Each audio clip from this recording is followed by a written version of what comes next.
This is True Buds, that Mary Jane, now we ain't new to this. For my stoners and for my cannabis enthusiasts, never heard a show as good as this. Yeah, number one, it's the best. Bringing in many special guests in the industry of cannabis. Business owners to growers, even artists you know of. So sit back and just roll up the perfect show for my smokers. True Buds. Oh, yeah, and we're rocking right now. It's your buddy Jack Woltering here with a special guest today, Sandy Smokes, Sandy Flows, Miss Sandy Zhao here today.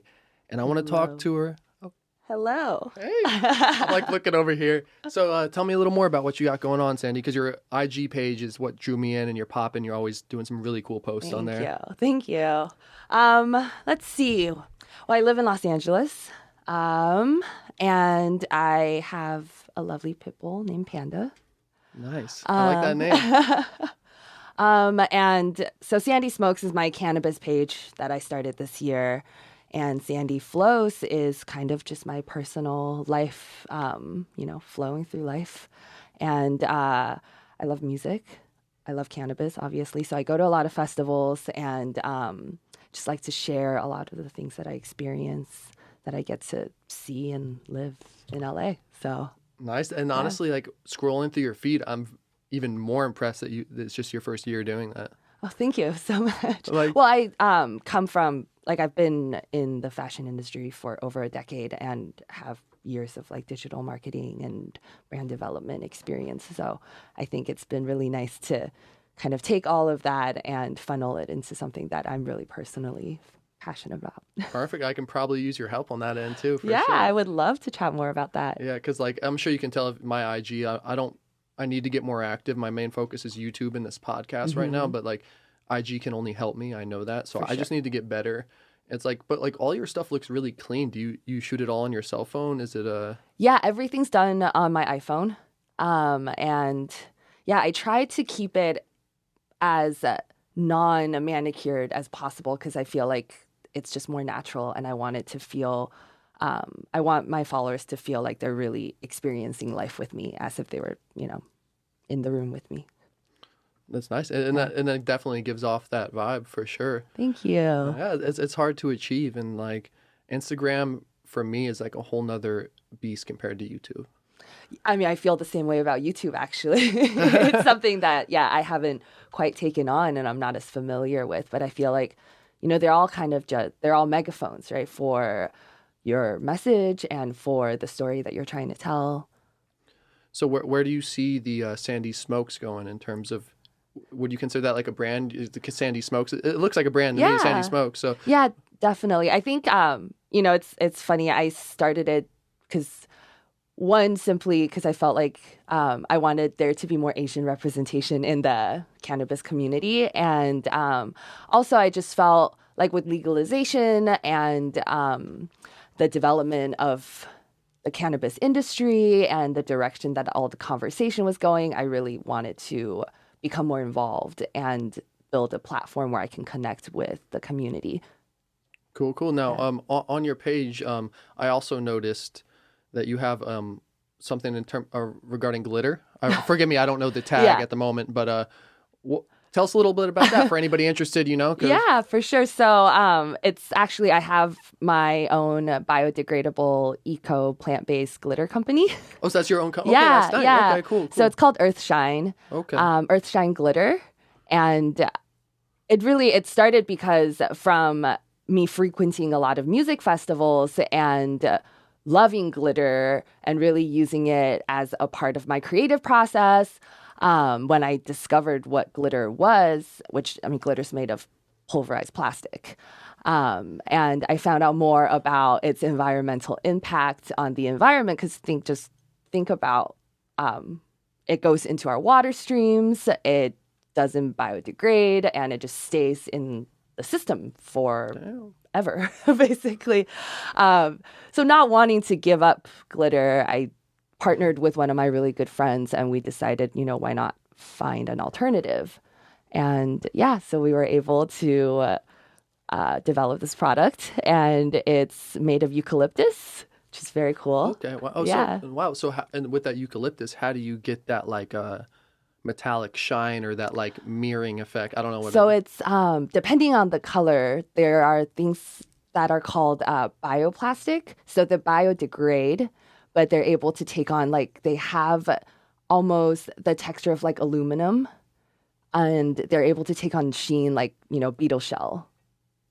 Interesting. Yeah, it's very cool. I mean, we work with a manufacturer that works very closely with us, and they're professionals. They know what they're up to. Very cool. And now, what for anybody watching or listening and they're interested in grabbing some of that, what would be the best place to get it? Through your IG DMing you or through the website? Or you can definitely give us a follow, Earthshine Glitter, on Instagram, and you can check it out on Amazon as well. And you can check out our website, earthshineglitter.com. Check it out if you're trying to get on that glitter game. But no, and that's why I'm very happy to have you here too, is because you're working more than one angle, hustling on that and the cannabis and your own, Sandy Flows, which is, tell me more about the creative aspect with that. So it all kind of started, I don't know if you've heard of the book Flow, but it basically talks about the concept of flow, which is kind of the idea where you're so in the zone that your mind, body, and spirit is all kind of operating on one motivation and one intention, and you kind of lose yourself in the moment and in what you're doing. And from the idea of that, I started learning more about movement meditation.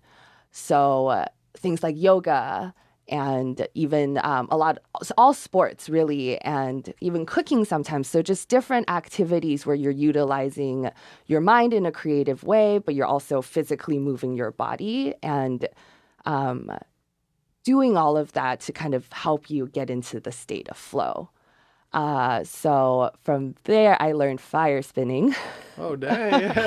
So I guess my form of movement meditation is prop dancing. So I interact with silk fans or fire fans, levitation wands. So I interact with these props and I dance with them.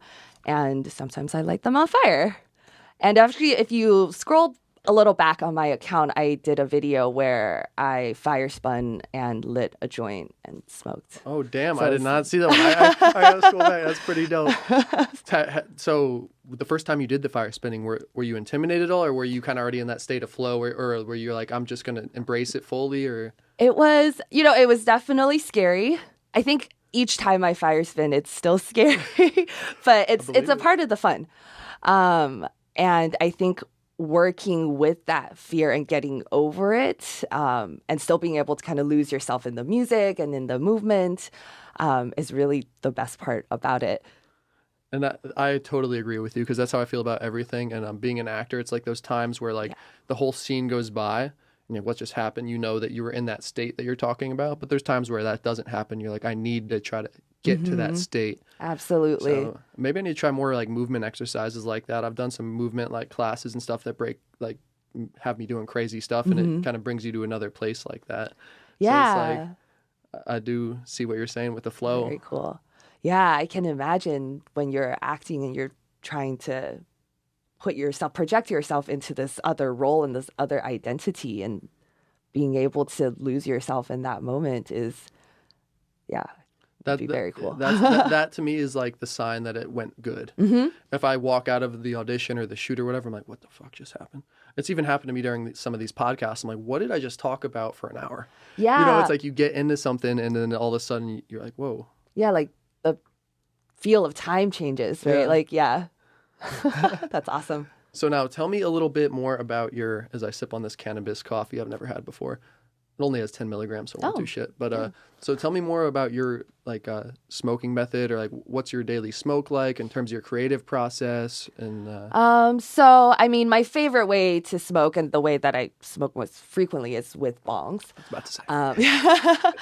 And it's funny. I get this question a lot where everyone's kind of like, "How do you smoke all day? Like, how do you do that?" And I'm actually very ritualistic about my smoking. I like to be very intentional about when I'm smoking and what strain I'm smoking and what I'm going to do after I sesh. A lot of times before I yoga, which is a big part of my morning ritual, I like to smoke a little bit of CBD mixed with a nice citrus euphoric strain to get the day going.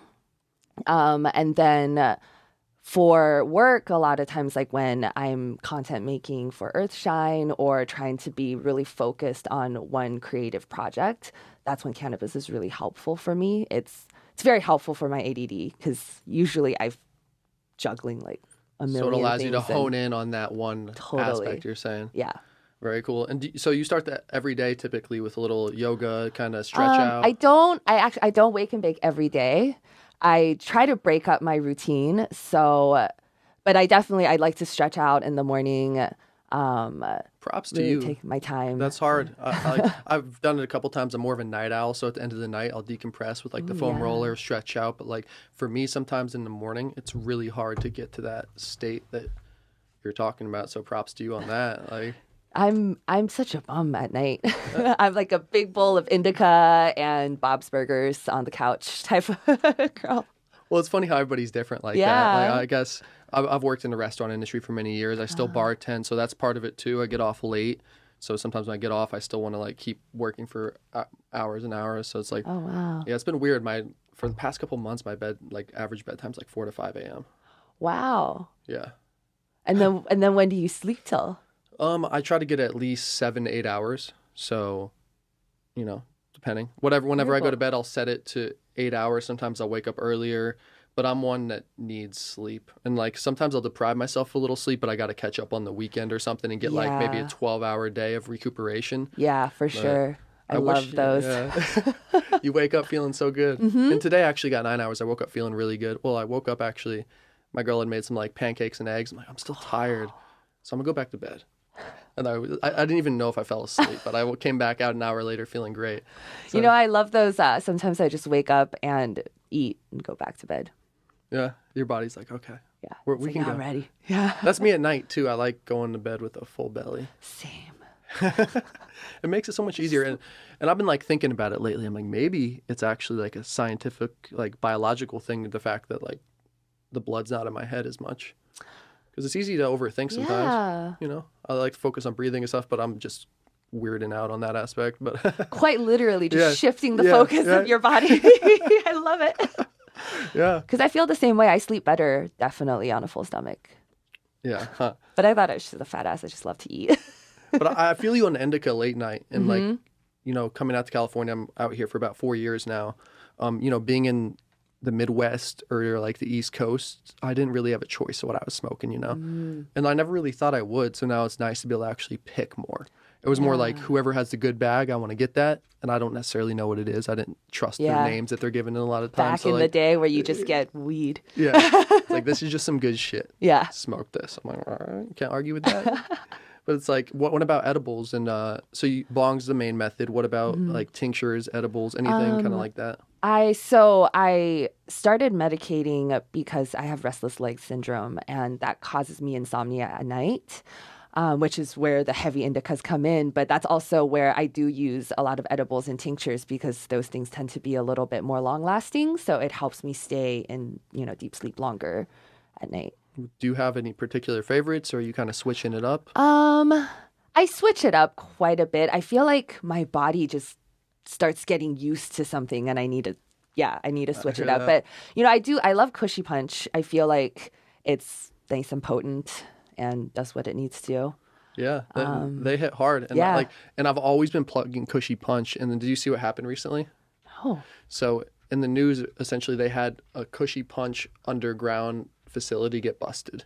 Interesting. Yeah, so it's like a big thing right now because they're a legit brand. Yeah. And I was actually going to do some sponsorships with them, and like because they're little gummies, like I'll eat half of that's 50 milligrams. Like that shit will, even a quarter, like that shit will get you right. So I've always been a proponent, and I still am. I understand how hard the game is to maneuver, but it's like an interesting time for them because they've been brand building for a long time. And it's just crazy that one thing like that, even if it's not the truth, which I have a feeling it is, they're kind of doing some.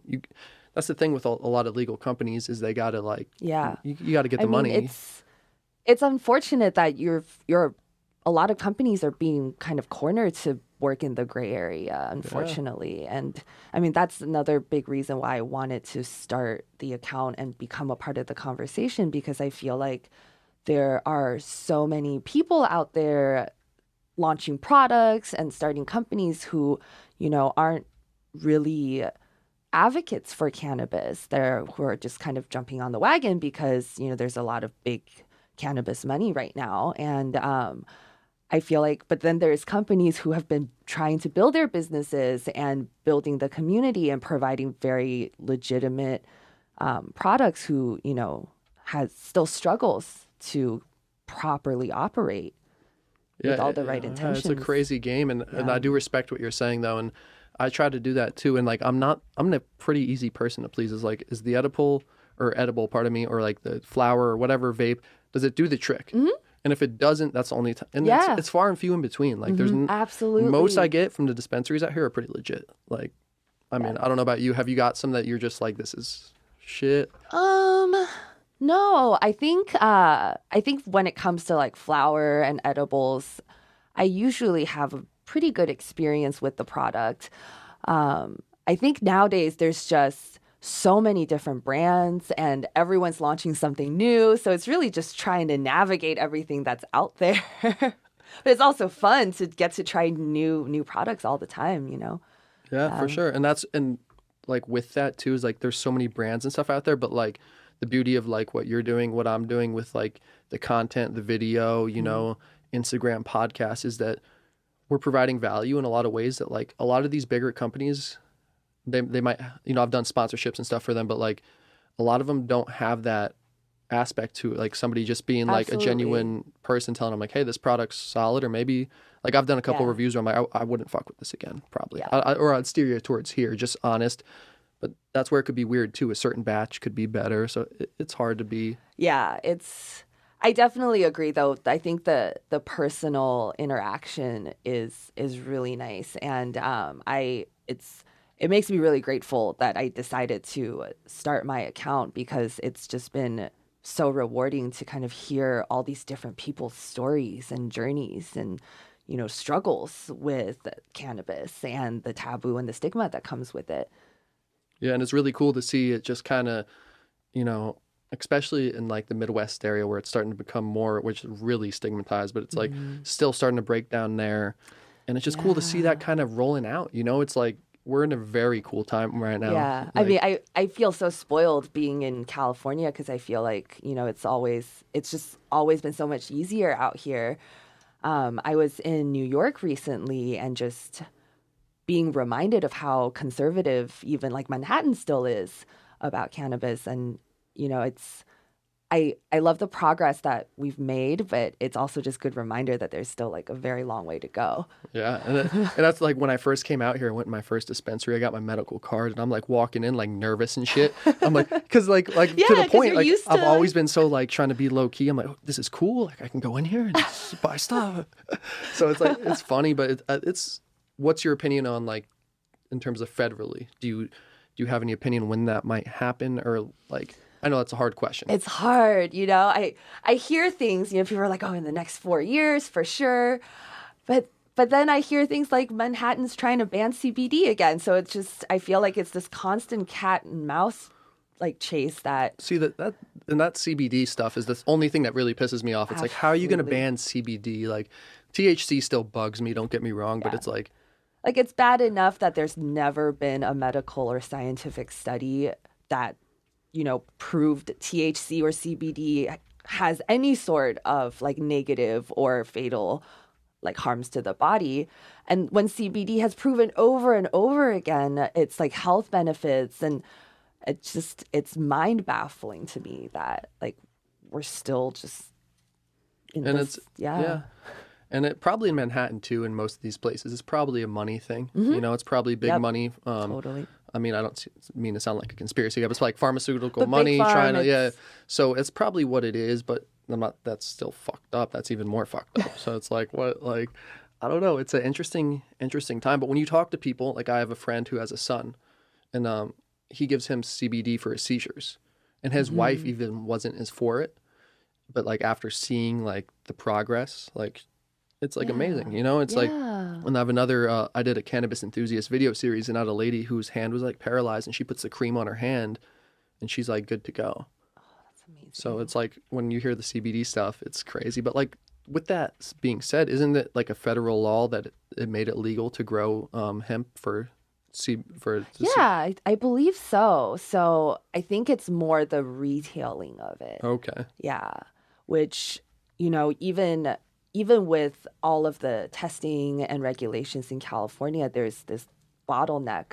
You know, there's these huge farms that are growing like this these days, but it's not able to get to the dispensaries and get to the consumer's hands quickly enough because it just takes too long to go through the process. Yeah, I think we're about to see like a big. There's so many companies coming up right now, and like whenever it does become legal or within that phase when it's rising, there's about to be a lot of companies falling off who are trying to build their thing. But that being said, I feel like there's a lot of like maybe people might see them as underdog companies, you know, like doing kind of like what we're doing, creating content, making our own stuff, and like those are the people who I think will rise to the top because you can't. Or at least in like the real community, because because I think really authenticity is just gonna stand the test of time. I think people, like especially like stoners, I feel like they're just real, you know. Like people just, if you share a joint together, like that's a connection. I feel like, you know, and like people don't like there's something very real about that, and I feel like it can't be like that can't be taken away regardless of like the money and the And I'm hoping that a lot of the bigger companies out here who are trying to do that, not to hate on anybody, but they'll realize that the hard way, or they'll be like, oh, if they were smart, if it was me with that, I'd be like, yo, let's bring on these 10 influencers or these 10 content creators to help legitimize the brand and bring it full circle to raise awareness. To kind of bring it to the real level, and that's the only thing you can do right now in the game, really. I don't know if are you doing sponsorships on your IG page for cannabis? I haven't started doing any sponsorships because when I started my page, I like being authentic and being able to be very honest about my feelings and my opinions was very important to me. So I thought, if I started getting sponsorships and I started having all these brands pay me to do my reviews or to do my posts, then inevitably I'm going to feel a little bit biased or swayed. So I'm always open to try different products and to collaborate with different people, but I'm very cognizant about like who I work with and how we work together because, again, I just want to be able to say what I want to say. and that's the realness that we were talking about earlier, like the fact that you're doing that and people see that obviously with what you're doing. And I'm the same way, and that's where I tell people that I've worked with before, I'm like, I'm just going to be real, like I have a company who I've done a couple podcast sponsors for, like it's a spliff company. They make like terpene enhanced herbs, but like in the video, I'm straight up like, I personally don't fuck with this. But if you're looking for like a tobacco alternative, that's cool. But I see how that kind of can water down the brand a little. But it's like also at the same time bringing a little money in to stay afloat. But it's I totally feel you.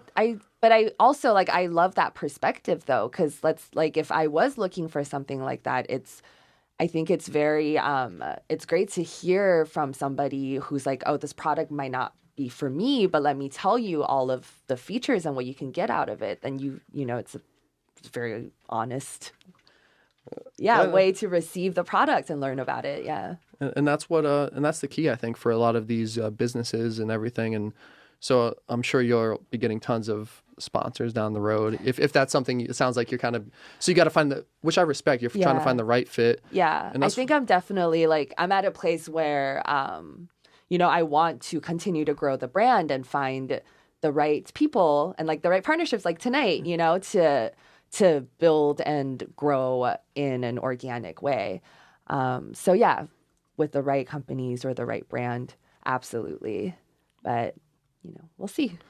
and we're still young in the game. I mean, I've been making videos for my True Buds TV channel for probably about 2.5, maybe 3 years, but like 2019. So I've been kind of a year where I've been like more dedicated doing 2 videos a week. So it's still in a growing stage, But there's always that fear too, at least for me, like, and YouTube's been messing with me a little bit, and I know Instagram has messed with other cannabis influencers. Like, does that ever cross to your brain? Like, it's tricky. I mean, I've been, I think I've been banned like once, but like luckily nothing like serious has ever happened with my account. And it's tricky because, you know, you're trying to play by the rules, but you don't really know what they are. So, and for most of us, it's really just the platform to like communicate and connect, right? Like, we're not selling anything, we're not pushing any product. It's really tricky to navigate those waters, definitely. Yeah, it's an interesting time for that. And that's why I'm just like so ready, like, please become federal. I mean, and I don't know, like I bartend, like I said, but I don't go on YouTube and check out like if there's alcohol channels. I'm sure there's a lot, probably. Like, so like that's more accepted. Like, if it could just become to that level where it's like, oh, maybe you can't like sell a product, but you can still at least make your content give you a little peace of mind, you know? Totally. And it's again like removing the stigma that comes with it, because I feel like for a lot of people out there, they don't even get to experience the benefits of cannabis because they don't have the resources to learn about it or educate themselves. So, you know, if we can't even just go on Instagram and talk about it and talk about how it makes us feel and why we use it, then like that information will never be available. It's like, yeah, they'll get their information from like some random .org site now. Right, exactly. Like... Fox News. But that's the real deal, though. And that's why, like, it all goes back to the conversation we're having, is just like, that's the beauty of just being real and, you know, being open to, you know, making videos and making your content, whether you're, you know, articles and stuff too, which I need to find people to help me start writing. I can write, but I have terrible grammar. So like, I want to start making more blogs and stuff, you know, or at least have a proofreader. I know I'm very list form, because same thing, like I was born in China, so my grammatical is very, very poor.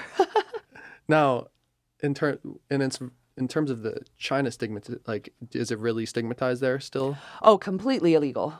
Like, you will be thrown in jail. Like, don't mess with it when you're out there. Yeah. Yeah. Which is ironic, given that, you know, the indica plant is from China. That's crazy. Yeah. It's like, yeah. And that's where even like, I have tons of friends who are like, dude, I fly with weed all the time. And I did back in the day. I bought some, but like, I'm like, dude, I don't want to like I was going to Mexico. My buddy's like, dude, I bring vapes and flour with me. I'm like, dude, I don't want to get caught in customs. Like, but I probably should have. I would have been fine. But I'm still a little paranoid from being back my history. I'm like, I don't know. Sometimes, like, especially going international, I don't want to get like. I feel like, you know, it's when you're flying out of California, it's fine. But depending on where you're going, and like I've flown with my vape pens and stuff, and I've like my followers will be like, "Oh, you're smoking at the airport? Like, what are you doing?" I was like, "Okay, don't try this at home. Like, I'm not leading by example." This is at your own risk. Exactly. But yeah, and I just needed to bring them more. But yeah, it depends where I'm going, and that's like lock it down before you get there, have a little smoke. But sometimes too, when I'm going somewhere, it's nice to maybe take a little tolerance break. Yeah. I say that, then I get there, I'm like, shit. I wish I bought something. I'm one of those people. I'm just like, tolerance breaks are for pussies. I'm right with you. I haven't taken one since I'm like 17. Right? Well, like a couple of days. I did like 3 days. Yeah. A couple months ago. But I feel you on that. It's just like. And, you know, that's actually one of the really fun parts about this account and connecting with stoners from all over the world is like when I was in New York, and one of now my really good friends, but I actually met through my account and through Instagram. His Instagram is Doobie Shoe, but he's out in Manhattan, and I ran out of weed. So I was like, "Hey, Doobs." That's awesome. But it's nice because, you know, like we got to connect. I got to, you know, smoke with somebody that I was only really friends and interacting with over Instagram in person. And, you know, we seshed, we hung out. It was awesome.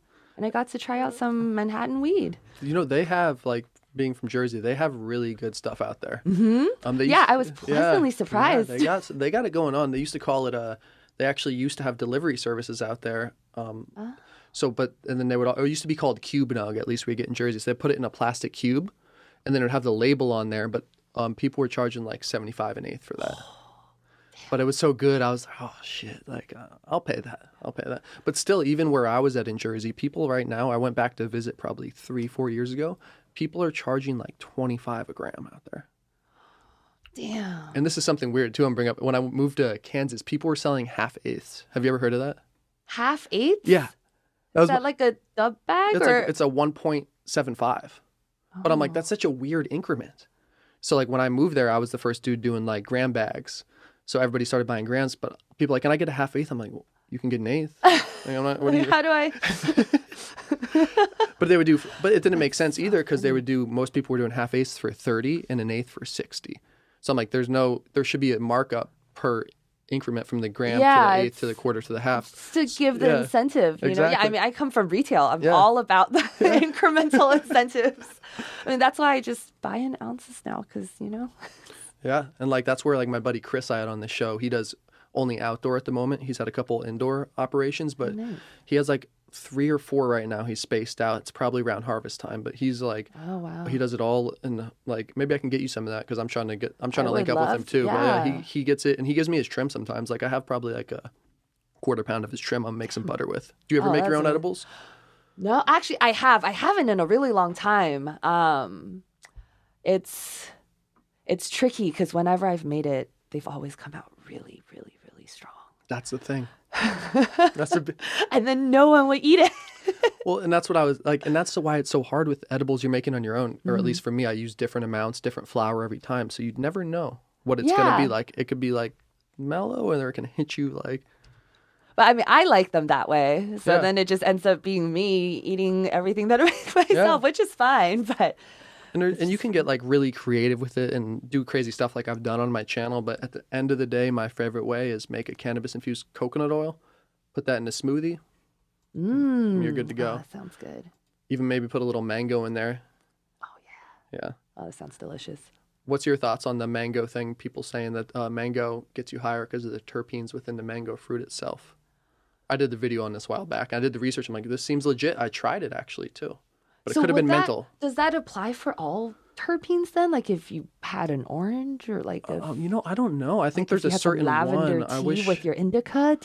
I mean, I guess lavender would it does mellow you out. I don't know. So. You know, it's interesting to think, and that's where like vapes and stuff are interesting too with the terpene, like how they enhance them. I don't know, but I mean, I just tried out this one pod where they have THC distillate with terpenes, and it definitely is, the high is different. But I feel like generally when you're smoking a vape pen, it's a little bit of a cleaner high, a more refined high than a flower. I agree. Which I mean, I prefer flower because I like the full. I'm right with you, and that's where where I think the vape is missing a little bit. Like you're saying, it's a little more crisp, but that's why it's cool maybe throughout the day. But like, I find myself like taking like the other night I kept smoking, and I'm like, I still can't hit that level where I'd take if I just took like a couple bong rips of something good. Yep. You know. So even when I eat an edible, I eat the edible, but I still get a couple bong rips in there, you know, because then you're. That's how I was last night. I was drinking this cannabis quencher thing, and I'm like, I still want to smoke. Like I'm pretty stoned, but like it's like kind of I guess for the people who smoke cigarettes and stuff, maybe it's kind of the same thing. They like chew on like a toothpick or something. Like I think just the act of smoking the flower, I think experiencing the plant in like its most natural way, I love. Like there's just nothing that beats it for me. I'm right with you. It's really hard to beat, but every now and then I'll get an edible. I'm like, damn. Yeah. And then you end up eating the whole thing, and you're like, oh shit. Yeah, for a while I was buying these brownies from some delivery service when I first moved out here. I didn't realize there were 200 milligram brownies. Whew. I thought they were 100, so I was cutting them in half. I was like, oh, I'm eating 50, but like I only did it 2 or 3 times. So I was eating 100. My boy's like, where are you going? I'm like, I'm going to bed. You know, I miss the days when you can get more than 100 milligram edibles. Yeah. It's, you know, because for me, like, I'm pretty mild, like, medication user for my restless legs.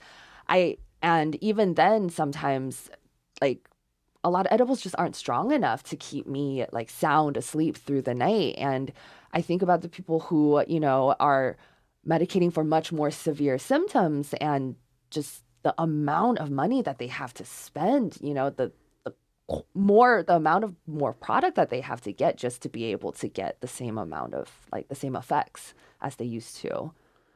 And that's where there's a guy on the channel, David, he's had cancer and he's trying to, instead of doing chemo, which he's done more than once, and he's like, dude, I'm spending so much money on oil. So I tried to shout him out on a video, yo, if you guys want to go to his Facebook donation, but it's to your point, it's hard. And especially, I don't know which state he's in. Forgive me, David, but I want to say Maine for some reason, but it's hard to for some people to get the money to do it. Yeah. So it's I feel like there's still so much to figure out with legalization, because I think for a lot of people, they're oh, it's legal. Great, we're done. But, the people who need it, it's a lot of needs aren't being met. And I don't know that we're necessarily moving in that direction, which is why I think it's so great that we can have these conversations and keep it moving in that direction. Absolutely. And I went to this meetup.com. I just recently went on and there's a bunch of cool cannabis events. There's a small business one I went to for the first time. Forgive me, I'll put the name to it below in the video here, but it was just really cool to see, they had a couple startup companies doing pitches, and they had an investor talking about what it takes. Cool. So, and I can give you that information too if ever you want to check it out. But it's really cool to see some of these people who have their startup businesses, and it's a good way to get funding for whatever. But I just kind of wanted to go there to get a feel. But they do one every month, so I'm gonna be going every month and just. Oh, that's awesome. Yeah, so there's some really cool stuff going on there. There was a CBD company, these ladies, and they're kind of doing the what's that? Herbalife. Okay. The tier thing. They're kind of starting that with CBD oil. Which isn't my thing personally. I've been pitched on stuff like that too many times, but I just see but when they were presenting, I'm like, damn, I do see there is dollar signs there, but I've just been pitched on the Cutco, the Congans. About this I'm stuff, all right. I just think back to the knife that cuts the can back in the day. But I always try to remind myself, I'm if that might not be for me, but the people that they're reaching, the traditional cannabis company wouldn't even think about. And I love that those people are getting access to CBD. That's awesome. Yeah, it brings us back to what we're saying in terms of dealing with influencers or even people just in general, that they're going back to the root because they know that where it's all going to stem from is people all of us just being hey, I'm using this CBD, maybe you should try it. Or because at the end of the day, it's wellness, right? It's health and wellness that it comes down to. We can I love watching a video where some dude's extra as fuck and smoking, an eighth of weed in a dab, but that's not what it's all about at the end of the day. Yeah, so. I feel you. And I've only taken probably in my life 20 dabs. They're cool, but it's just a lot of work for me. And it's there's just something about there's something I don't do it that often either. It's a special treat when I do, and it's when you get it right, it's delicious. But I see what that dab culture is, and just this super extra smoking culture that's happening, and it's so wasteful, and I personally don't want to perpetuate that. So I feel you. Yeah. But that's where it's funny is my buddy's we shot a video and he's oh dude, let's do a dab video with a hair straightener. I'm all right, I'll shoot it real quick. That's one of the most popular videos. Hair straightener. Yeah. So I was that's random, but it's funny the way the stuff like that works out with this dab stuff. Dabs are cool. I will say people get really creative and it's hilarious. but that's where it's for me, it's I'd rather just load a bong, or for me, my favorite's a J. You could just I have little, you can put it in a little tube, carry it anywhere. Yep. But vapes do make shit convenient these days, even though it's not the same. It's not the same. I mean, I think people who love cannabis, they still just love smoking the flower. Vapes, I mean, I love the convenience for it, but there's just nothing quite like rolling a joint for yourself, lighting it up. The whole process of it, I just love it. And talking about it now, it's interesting to think about. Of course, weed's gotten better in terms of THC content and just flower over the past so many years. But it's we're at an interesting time because this is the first time that stuff like this has been introduced. It's these the old heads who are still smoking J, smoking flower when it was low THC. And I'm even like that myself, but it's like there's a whole nother like wave that's like forming right now. I talk, some of my friends back in college were huge stoners and they haven't smoked in years. And, they tell me now that when they try to smoke, sometimes the THC is so high, like they just can't smoke the weed that we have now. Like it makes them paranoid or, yeah. So it's crazy, the comparison when you have that break for those years. Yeah. Yeah. And it's like, and that's too, with back to dabs, is like the first time my boy like pulled out a torch and like lit something, I'm like, dude, like we're smoking weed, right? This is like many years ago before I saw anything about it, but I'm like, dude, like what is this? And then I took it. I'm like, okay, let's see what this is all about. So it's like a damn dabs. Dabs will get you. When you're just like, damn, is it 10 degrees hotter in here all of a sudden? That shit will rock me. Even like bong rips. Like I love bongs because it's like more clean, but like that stuff will even hit me hard. That's why like Jay's, I love just a smooth pull from there. Yeah. Classic. Like one of my best friends who I always used to smoke with back in the day, he was a swimmer. So he was a bong guy and he would just go to town. I'm like, dude, I can't get on your level. You got some like lungs of steel there. Shout out to you, Dave. Maybe you can come on this podcast. But yeah. So do you ever do blunts then, or joints? Yeah, I do though. I don't do blunts as much as I used to, but in the East Coast, like Dutch Masters are man. those are the thing. Old school. Yeah. So like out there, I smoked a shit ton of Dutch Masters. Midwest White Owls mostly. I love how it's like regional. Yeah, I mean, there's still people doing everything, but like to find Dutch Masters in Kansas was hard. Even to find them out here.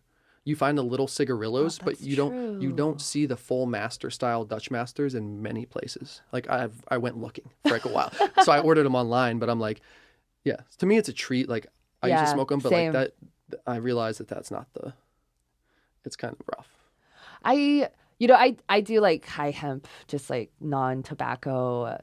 Like those are solid, like the Royal Blunt yeah, wraps and stuff. Yeah, those types. Because the tobacco, like I'll do it every once in a while, but it gets me lightheaded, and I like tasting the flower. Yeah. Yeah. It's nice too if you're with a bunch of people, friends. Exactly. Yeah. The social aspect of it you can't beat. Yeah. Yeah. The personal blunts I do every now and then. That's every month or so. About a blunt a month, personally. Blunt a month. But yeah, they're cool, but it is interesting to see the different styles. But yeah, like East Coast, those dudes are hard about the Dutch Masters. That's so funny. I actually, talking about my buddy Dave, I went to I went to KU, the University of Kansas. I show up freshman year in the dorm, and I bought a box of 55 of those, or 50, I forget. But he's like, do you smoke weed, man? Like kind of nervous. I'm like, dude, I pull out this box and we're gonna smoke 50 of these, bro. He's like, let's go. Everything's history. Yeah. And then it's all history from there. Best friends. That's true. I mean, my most solid relationships are built on smoking weed together. It's like my brother and I were 11 years apart, but we became incredibly close, bonding over cannabis. Yeah. Older or younger? Younger. He's younger than me by 11 years. I mean, I was born in China, so with the one-child policy at the time, my parents couldn't have him until we left China and went to Canada. Okay. Yeah. I'm from a family of 8 myself. Wow. Yeah. So lots of siblings, and they're all my best friends too. That's amazing. I really actually, a lot of times I always hear from people that come from come with a lot of siblings. They're like, oh, we don't get along. And because it's like the grass is always greener. I love that you guys are all just best friends and everyone gets along. That's amazing. I'm happy you feel that way, because like a month ago I had a lady at the bar. She's like, how do you feel about being in a big family? I'm like, I love them all. She's like, stop lying to me. I'm like, I'm not.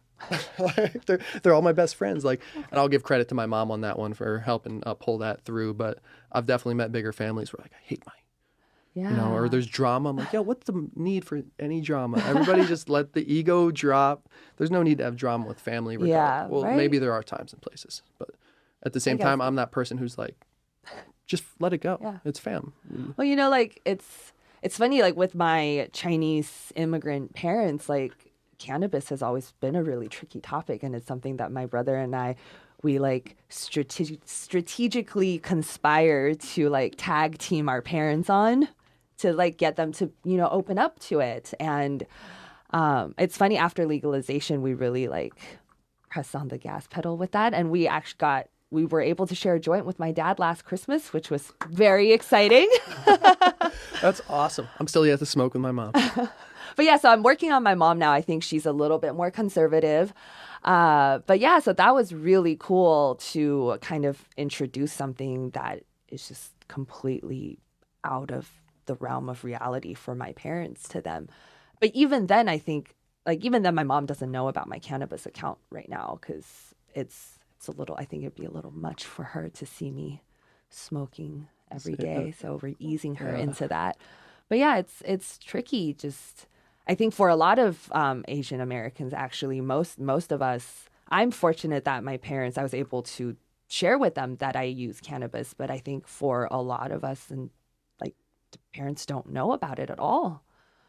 Yeah. And that's where it's like crazy too. It's like, or I feel like if they do, they're kind of just going to turn They just turn kind the of other, ignore. So Yeah. it's like, but I'm the same way with like my mom. Like she knows my stuff that I have going on now, but she found out through my siblings. I'm not like trying to like be in her face because it's hard, you know. She's still from that time where it's like we're saying, it's not is accepted. So like, but she's really cool about it, you know. She's, you know, but it's still like one of those things where it's an interesting time. We're walking a line, you know, as creators. So absolutely, and I'm excited to see kind of in the next few years where it all goes. And I think like whether it's cannabis or even like with my Flow account and going to a lot of music festivals, I think just experiencing things that are a little bit counterculture or a little bit subculture, it's really cool to see how those things kind of bring people together and really like bond and connect people. And that's cool too, like to me, that you're like have those brands building together.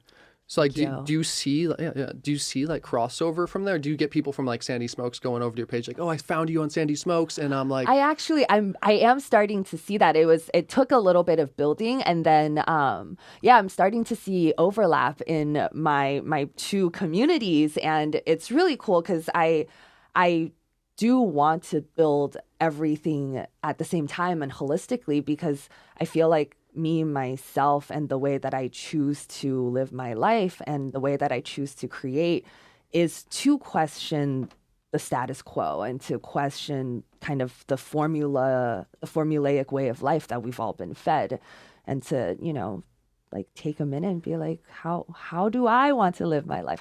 What weed do I want to smoke today?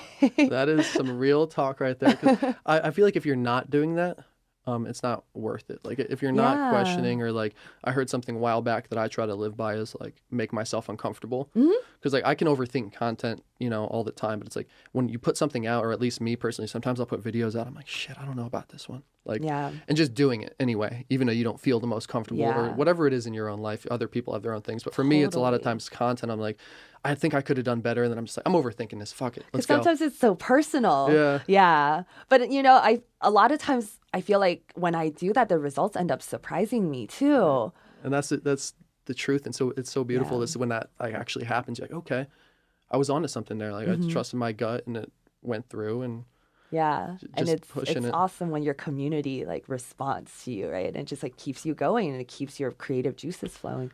Yeah, and that's so awesome too. Like you're saying, the community, like and that's where the cannabis community is awesome. Like everybody, or I'd say like 95% of people are really cool. You get that 5% of people who aren't probably in the community and they just want to bash it or whatever, or even 1%, whatever it is. But for the most part, like everybody who's smoking is pretty damn chill. Like we were saying earlier. Like, absolutely. It's been the best part about like starting this account is connecting with the community. Like I knew from meeting like stoners in person that stoners are awesome. And now that like have such closer access to each other, it's, you know, just like, man, just a group of dope ass people. Like I just want everyone to be able to like enjoy cannabis and enjoy it with each other and like be able to connect openly and freely about it.